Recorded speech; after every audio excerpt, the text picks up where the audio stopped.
صوتیات phonetics اغراض و مقاصد۔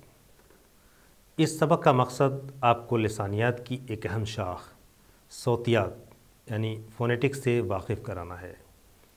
اس سبق کے مطالعے کے بعد آپ صوتیات اور صوتیات کی اصطلاحوں سے بخوبی واقف ہو جائیں گے۔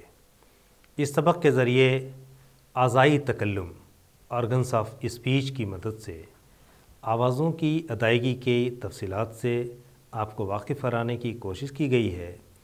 امید ہے کہ اس سبق کو مکمل کر لینے کے بعد آپ اس قابل ہو جائیں گے کہ صوتیات اور اس کی اصطلاحوں کی تعریف مثالوں سے کر سکیں گے اور اصطلاحوں کی فرق کو سمجھا سکیں۔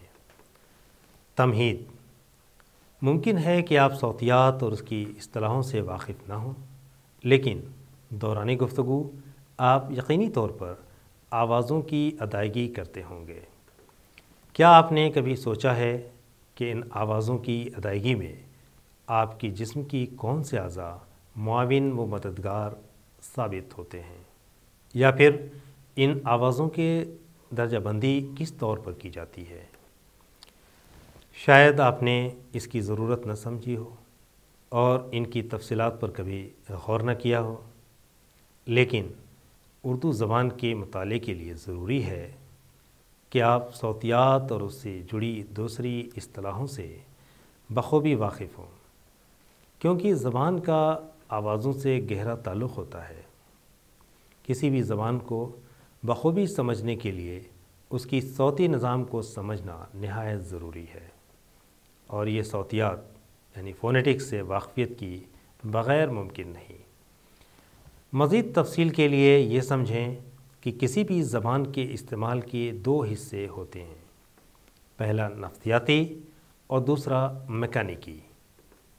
نفسیاتی حصہ ان تصورات سے عبارت ہے جو اصوات کے ذریعے ترسیل کیے جاتے ہیں۔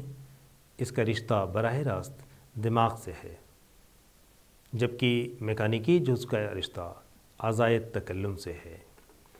میکانیکی جزء کے 3 مرحلے ہوتے ہیں: منہ سے آواز نکالنا، دوسرا آواز کا ہوا کی لہروں پر چلنا، اور تیسرا سامع کے کان کا آواز کی گرفت کرنا۔ انہی کی بنا پر صوتیات کی 3 قسمیں کی جاتی ہیں: تلفظی صوتیات، سمعیاتی صوتیات اور سمعی صوتیات۔ ہمیں درمیانی منزل سے فی الوقت سروکار نہیں کہ وہ طبیعیات کا میدان ہے۔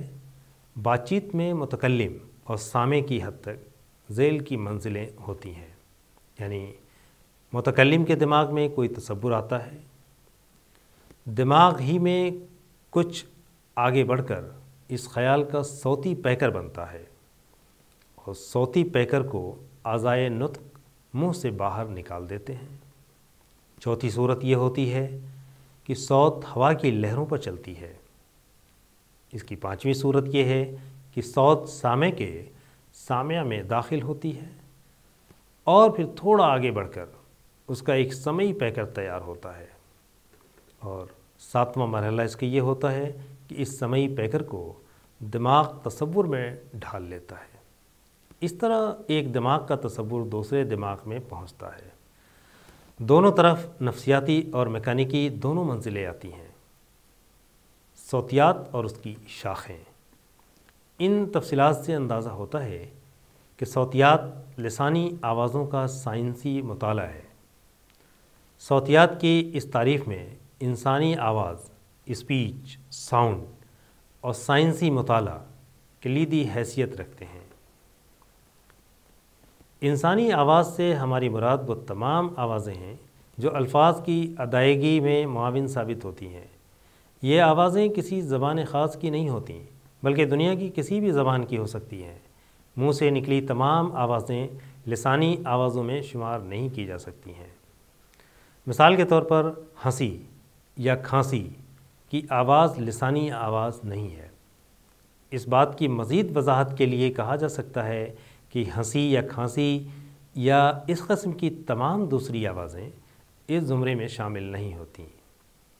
بہرکیف اس تعریف کا دوسرا کلیدی لفظ سائنسی مطالعہ ہے، یہ اصطلاح صوتیات کی معروضی مطالعے کی نشاندہی کرتی ہے، جس میں آوازوں کی ادائیگی اور ان کی خصوصیات کا تفصیلی جائزہ پیش کیا جاتا ہے۔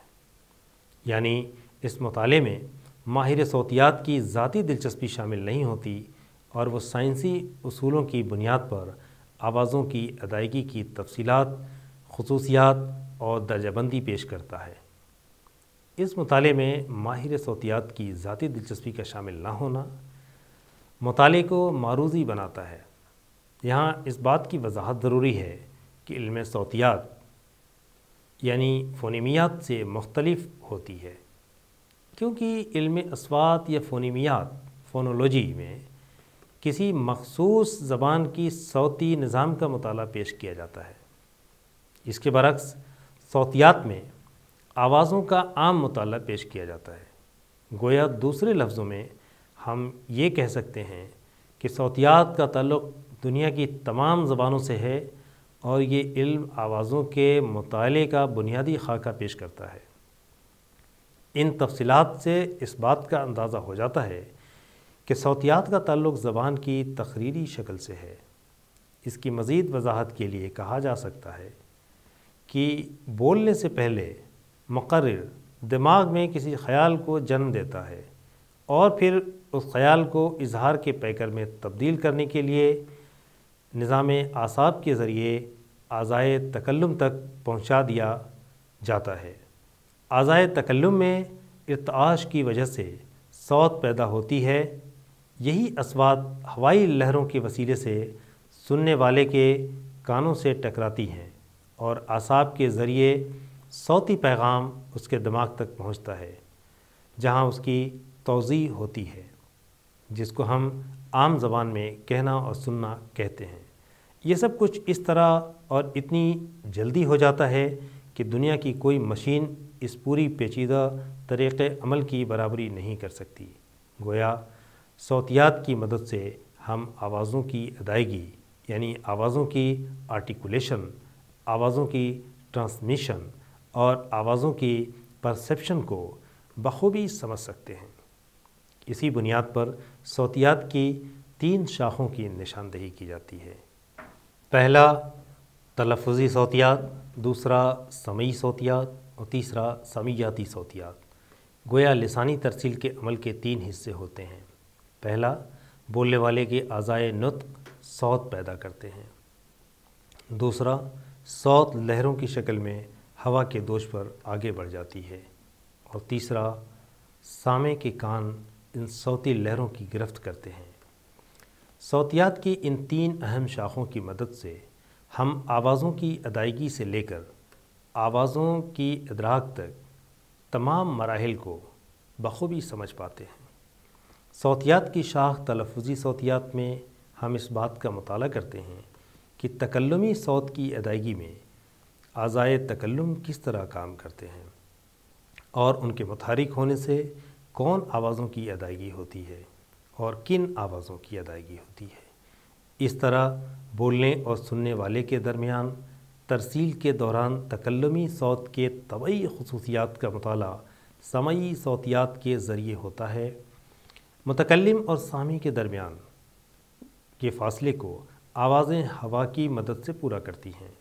ان کی تفصیلات ہمیں سمعی صوتیات میں ملتی ہے۔ سمعی صوتیات سے کچھ الگ سمعیاتی صوتیات کا تعلق سننے اور آوازوں کی ادراک سے ہے، یعنی سمعیاتی صوتیات کی مدد سے ہم یہ سمجھنے کی کوشش کرتے ہیں کہ سامع کے ذہن پر آوازوں کا کیا اثر ہوتا ہے۔ لفظی صوتیات یعنی آرٹیکولیٹری فونیٹکس صوتیات کی اس شاخ میں انسانی آوازوں اسپیچ ساؤنڈ کی ادائیگی کے عمل کا مطالعہ پیش کیا جاتا ہے۔ آوازوں کی ادائیگی کے لیے ہوا کی ضرورت ہوتی ہے، جو پھیپھڑوں اور حلق سے ہوتی ہوئی منہ اور ناک سے باہر نکل جاتی ہے۔ اس عمل کے دوران اگر زبان، گلے یا تالو وغیرہ کی مدد سے ہوا کو روکا اور گھٹایا بڑھایا جائے یا ان راستوں کو چھوٹا یا بڑا کیا جائے تو مختلف آوازیں پیدا ہوں گی، لیکن ہر زبان میں یہ آوازیں ایک خاص نظام کے تحت کام کرتی ہیں۔ ان آوازوں کے مطالعے کے لیے اعضائے تکلم سے واقفیت ضروری ہے، جسے ہم اگلے سبق میں تفصیل سے دیکھیں گے۔ سمیعاتی صوتیات۔ صوتیات کی دوسری اہم شاخ سمیعاتی صوتیات ہے، جسے کہ ہم پہلے دیکھ چکے ہیں۔ ایکوسٹک فونیٹکس یا سمیعاتی صوتیات میں آوازوں کے ٹرانسمیشن کو موضوع مطالعہ بنایا جاتا ہے۔ گویا سمیعاتی صوتیات ایکوسٹک فونیٹکس میں یہ غور کیا جاتا ہے کہ آواز ہوا کے دوش پر کس طرح سفر کرتی ہے۔ اس بات کی مزید وضاحت کے لیے یہ سمجھیں کہ آوازیں خلا ویکیوم میں سفر نہیں کرتیں۔ انہیں ایک جگہ سے دوسری جگہ تک لے جانے کے لیے ایک میڈیم کی ضرورت ہوتی ہے۔ عام گفتگو کے دوران آوازیں ہوا کی مدد سے ایک جگہ سے دوسری جگہ تک پہنچتی ہیں۔ ایسی صورت میں ہوا کو میڈیم کہا جاتا ہے، لیکن ٹیلی فون پر گفتگو کے دوران تار اور برقی لہروں کی مدد سے آواز ایک جگہ سے دوسری جگہ تک پہنچتی ہے۔ آپ جانتے ہیں کہ آوازیں لہروں کی شکل میں اگر بڑھتی ہیں، ان لہروں کی رفتار 1100 سے 1200 فی سیکنڈ ہوتی ہے۔ اس رفتار کی ایک اکائی کو سائیکل کہتے ہیں۔ گویا ایک سائیکل میں آواز ایک نقطے سے ایک طرف حرکت کرتی ہے اور پھر مرکز کی طرف واپس آتی ہے۔ ایک سیکنڈ میں آواز جتنی گردش کرتی ہے اسے سائیکل فی سیکنڈ CPS کہا جاتا ہے، جبکہ A سے B کا فاصلہ ایمپلیٹیوڈ کہلاتا ہے۔ چونکہ انسان کی آوازوں میں اتار چڑھاؤ آتا رہتا ہے، لہٰذا ان آوازوں کی سائیکل اور ایمپلیٹیوڈ میں برابر تبدیلی آتی رہتی ہے۔ صوتیات کی اس شاخ ایکوسٹک فونیٹکس سمیعاتی صوتیات کا طبیعیات فزکس سے براہ راست تعلق ہے۔ یہی وجہ ہے کہ آوازوں کی طبیعیاتی خصوصیات کا جائزہ لینے کے لیے ہم سونوگراف اور اسپیکٹروگراف جیسی آلات کی مدد لیتے ہیں۔ سمیعاتی صوتیات 100% آلات و تجربہ گاہ کے علم ہے۔ اس میں بہت قیمتی اور پیچیدہ مشینیں استعمال کی جاتی ہیں۔ ان میں سے بھی بیشتر اصطلاحیں سائنس کی دوسری شاخوں کے لیے بنائی گئی ہیں۔